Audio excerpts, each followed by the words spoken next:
بسم اللہ الرحمن الرحیم۔ صحیح مسلم کتاب جنت، اس کی نعمتیں اور اہل جنت کا بیان۔ باب واعظ و نصیحت میں میانہ روی اختیار کرنے کے بیان میں۔ حدیث نمبر 7135۔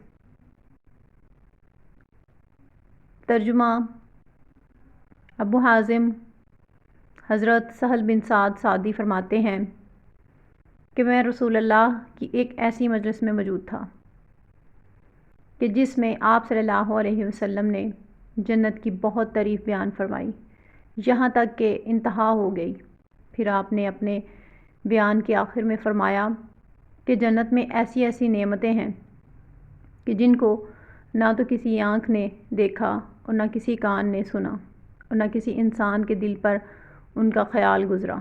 پھر آپ صلی اللہ علیہ وسلم نے یہ آیت کریمہ پڑھی: جدا رہتی ہیں ان کی کروٹیں، اپنے سونے کی جگہوں سے پکارتے ہیں اپنے رب کو ڈر سے اور لالچ سے، اور ہمارا دیا ہوا خرچ کرتے ہیں، سو کسی جی کو معلوم نہیں جو چھپا رکھی ہے ان کے لیے آنکھوں کی ٹھنڈک، بدلہ ہے اس کا جو وہ کرتے تھے۔